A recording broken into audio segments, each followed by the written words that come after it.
Sallallahu ala Muhammad. Sallallahu alaihi wasallam.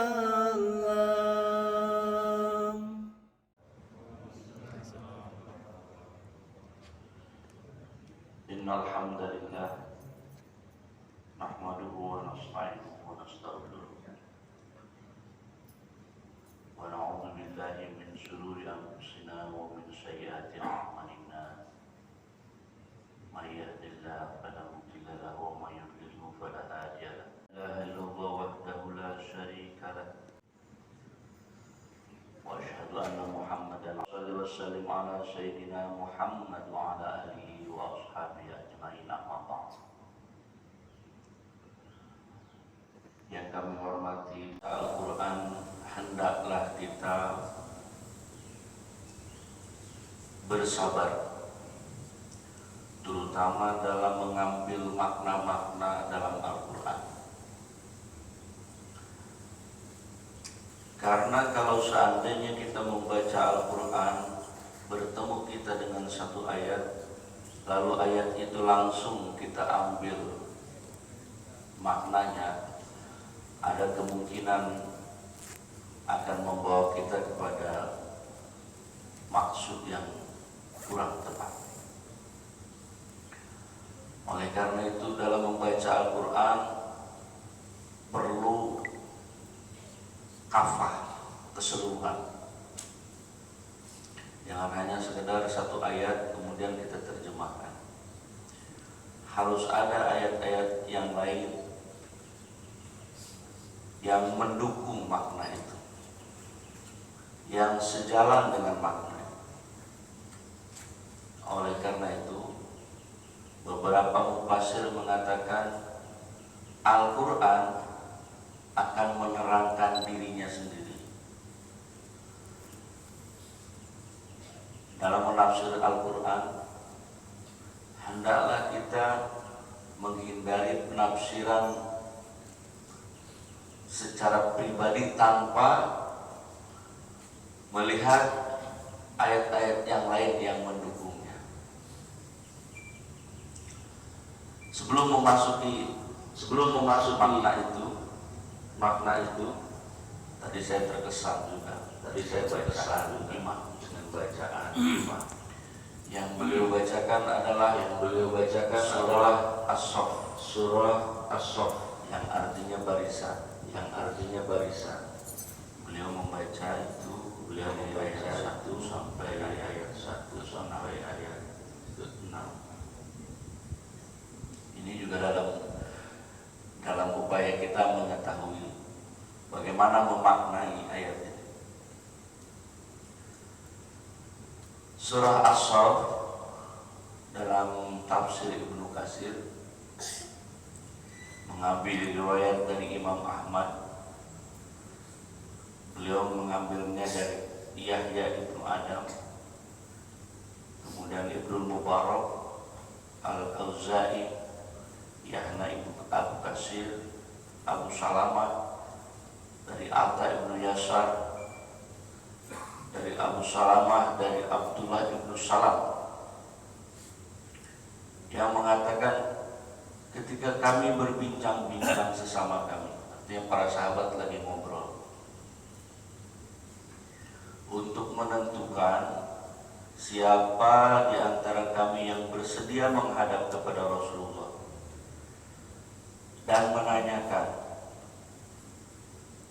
kepada beliau amal apa yang paling disukai oleh Allah. Ternyata tak ada seorang pun dari kami yang berdiri menyanggupi.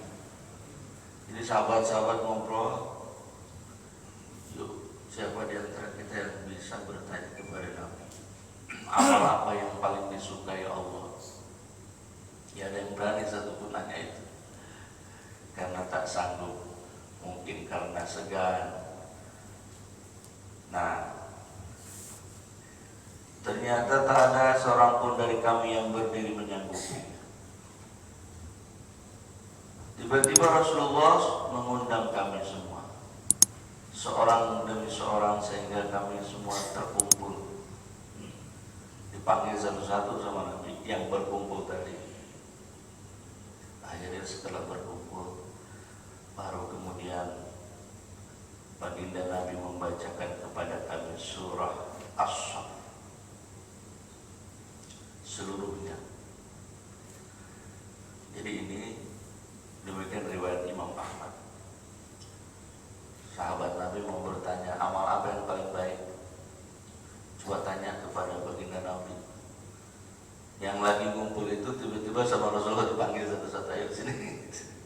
Sampai berkumpul. Setelah berkumpul dibacakanlah surah As-Saff.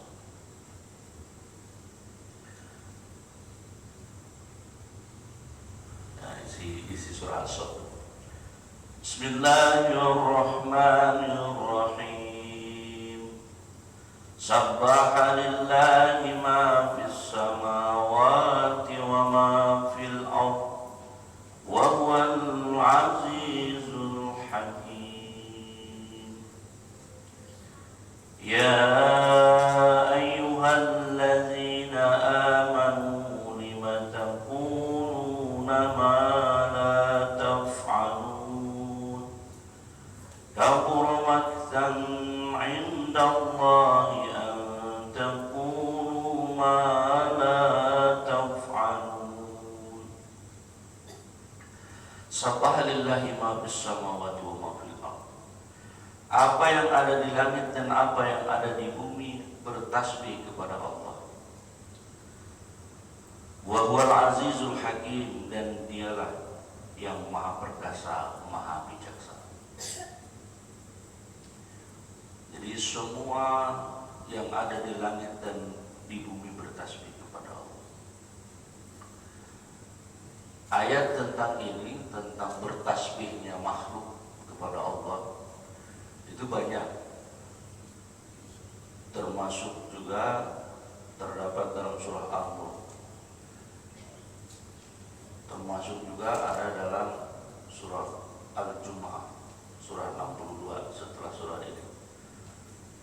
Dalam surah Al-Jumu'ah itu, yusabbihu lillahi ma fis samawati wa ma fil ardh malikul qudusil azizil hakim. Sabbih isma rabbika 'alal ladzi khalaqa fasawwa walladzi qaddara fahada walladzi akhrajal mar'a. Jadi dalam Al-Quran itu sudah begitu banyak ayat yang menceritakan tentang seluruh makhluk ciptaan Allah bertasbih kepada Allah.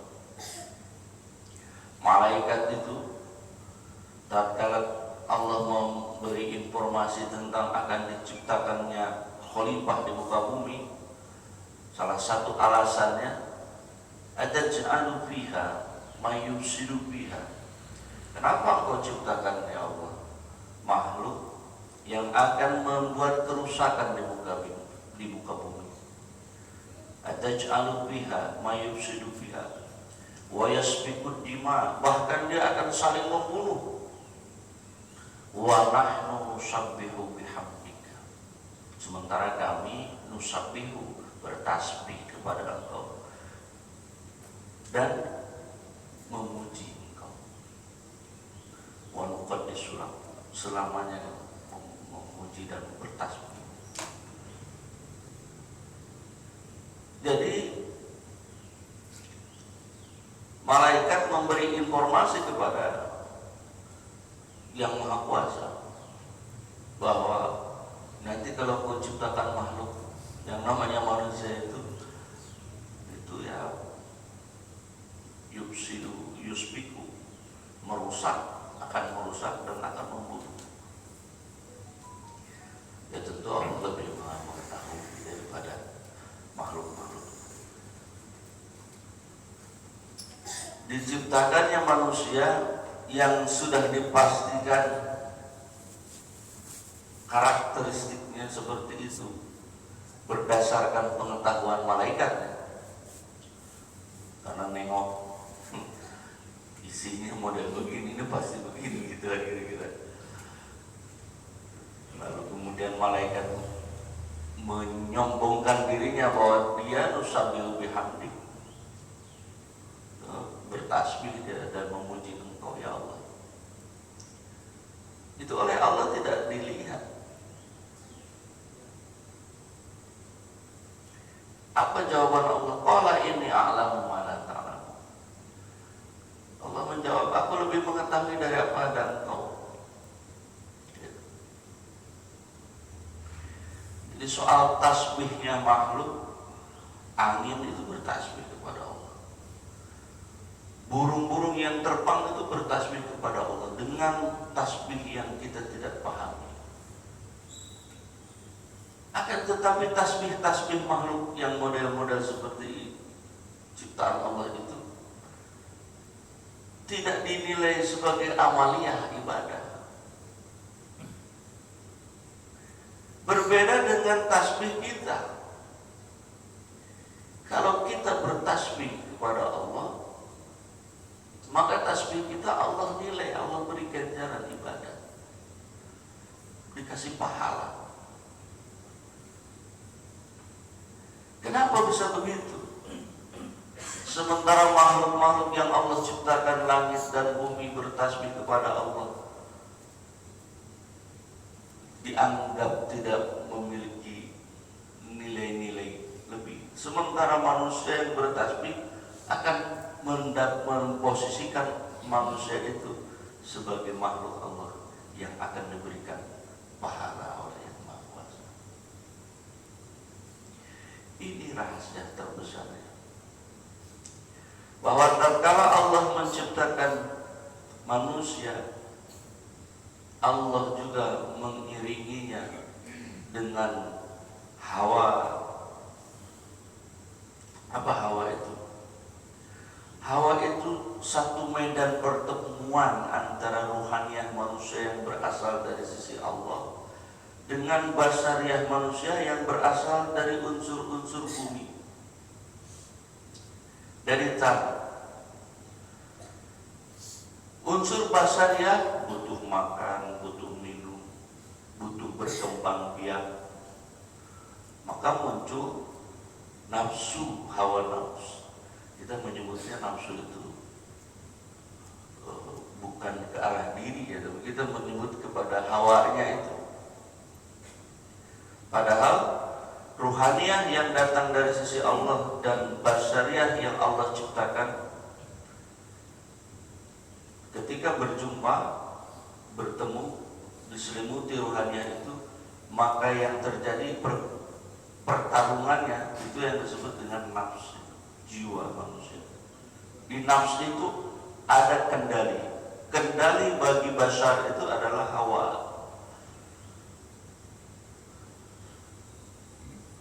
Oleh karena itu, untuk bisa memasuki ruhaniyah diri manusia itu, maka ternyata ada lapisan-lapisan yang harus ditembus, yang harus dibuka. Ada hijab-hijabnya yang harus dibuka.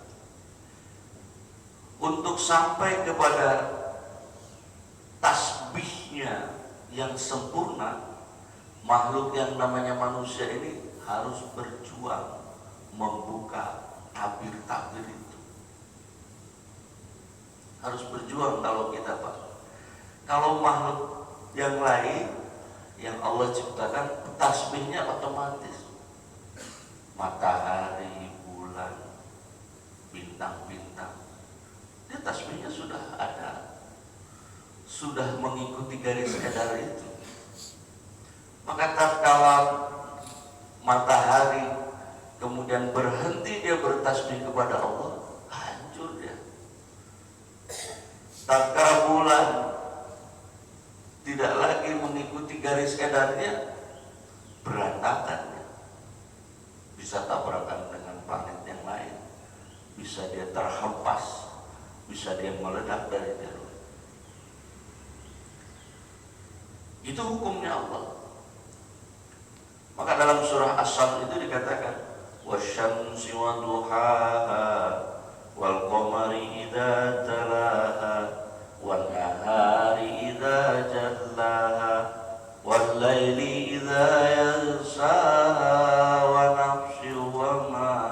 sawwaha. Allah bersumpah dulu dengan matahari, demi matahari dengan siangnya, dengan siang yang terang benderang, demi bulan, wan nahari idza jalaha, demi siang yang cerah, yang jelas nampak, demi malam dengan kegelapan. Semua dijadikan sumpah oleh Allah. Tiba-tiba menukik kepada wa nafsi wa ma sawwaha, demi jiwa dan penyempurnaan ciptaan. Kan kita harus bertanya, kenapa kemudian jiwa itu dijadikan juga tempatnya sumpah oleh Allah? Demi jiwa dan penyempurnaannya. Rupanya kira-kira begini, hai matahari, terbitlah engkau di pagi hari di timur, tenggelamlah engkau di barat. Ini berita. Tatkala matahari sekali-sekali ya Allah terbit itu di barat, nanti mau tenggelam di timur, kiamat itu langsung selesai. Matahari itu langsung hancur. Begitu dia menolak perintah bertasbih kepada Allah dalam gerakannya itu, maka rusak langsung. Sama dengan bulan.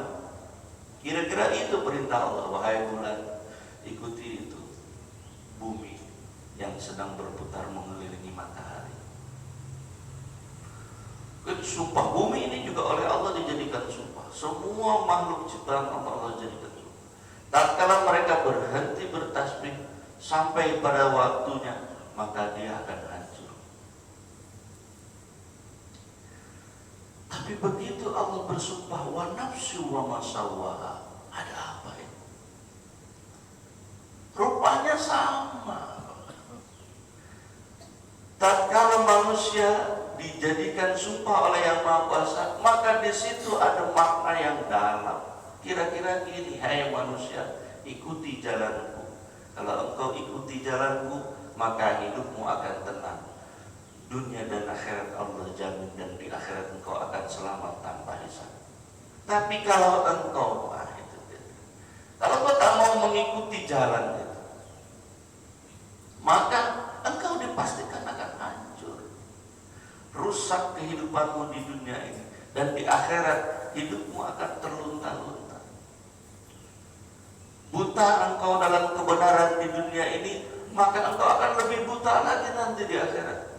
Tak tahu engkau jalan kembali di dunia ini, maka engkau akan lebih tidak tahu lagi nanti jalan di akhirat kelak. Lalu kemudian dilanjutkan, fa'alhamaha fujuraha wa taqwaha, diilhamkan ke dalam jiwa manusia itu fujuraha, kejahatan, wa taqwaha, dan jalan ketakwaan. Mana mau yang engkau ikuti? Mau kepada fujuraha, kejahatan, silakan. Akhirnya pasti akan kamu dapatkan kerusakan, kesedihan, kesengsaraan hidup. Wa taqwaha, engkau ikuti jalan ketakwaan, maka yang akan engkau dapatkan adalah kebahagiaan dunia dan akhirat. Orang yang takwa itu, yang menjaga hak-haknya Allah, yang mengabdi kepada Allah, mengikuti syariat agama Allah, mereka akan mendapatkan kebahagiaan. Siapa orang yang bertakwa itu? Penjelasannya banyak. Salah satunya dalam surah Al-Baqarah. Alif Lam Mim, dzalikal kitabu la raiba fihi hudan lil muttaqin. Jadi Al-Quran itu di dalamnya tak ada keraguan. Jadi kalau ada masih dalam hati kita keraguan-raguan dalam melangkah, dalam beribadah kepada Allah, itu menunjukkan bahwa kolbu kita belum masuk dalam kategori kolbu orang yang bertakwa. Kalau masih ada sangka-sangka, ini ibadah ini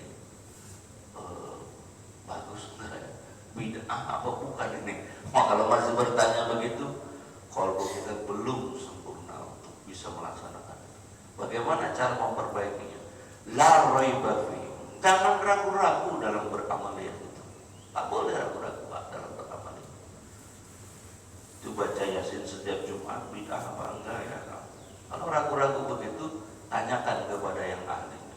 Apa hukum? Hukum dasarnya sederhana aja. Baca Quran itu pahala atau tidak?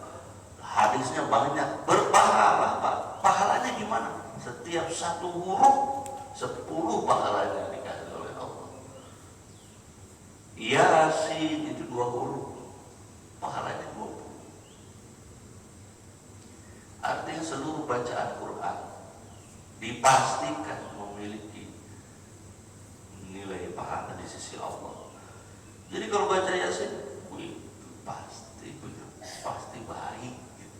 Jangan ragu baca. Terus gimana yang suka melarang-larang membaca surah-surah tertentu? Ya kita maklumi saja. Mungkin belum menemukan penjelasannya. Mungkin belum membaca keseluruhan dari keterangan-keterangan agama. Baik. Jadi orang bertakwa itu adalah orang yang tidak ragu dalam mengerjakan kebenaran kebaikan.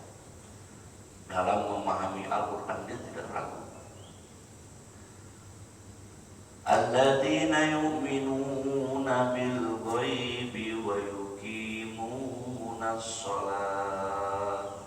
Alladzina yu'minuna bil ghaib. Dan mereka ini karakteristiknya beriman kepada yang gaib. Apa makna gaib? Makna gaib itu artinya sesuatu yang bukan hanya tidak nampak, tetapi juga jauh dari jangkauan. Itu gaib. Juga kita tidak mengetahui lebih dalam pengetahuan tentang itu, tentang itu juga. Kita ambil contoh lah. Bagi kita handphone ini gaib apa enggak? Tidak gaib gitu, karena kita sering pakai komunikasi. Tapi coba ini handphone dikasih ke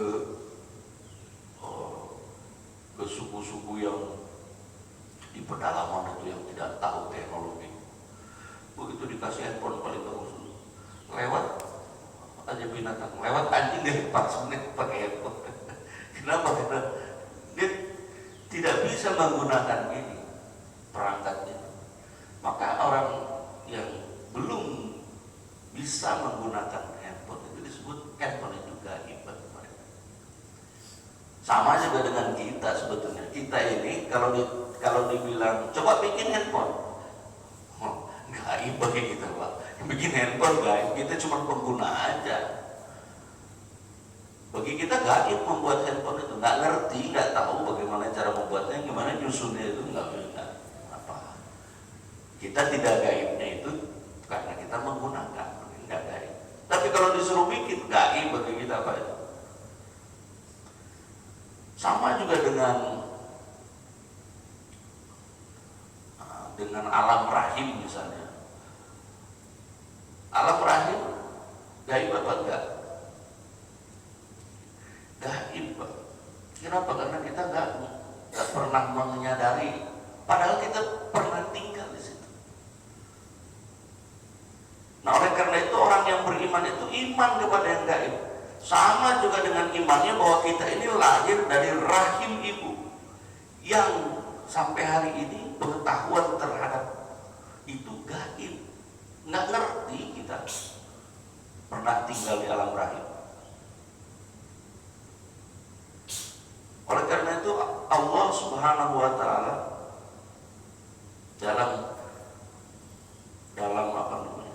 dalam formasi itu mengingatkan kepada umat, kepada makhluk yang namanya manusia itu, bahwa banyak hal yang tidak engkau ketahui sebenarnya. Sallallahu ala Muhammad, sallallahu alaihi wasallam.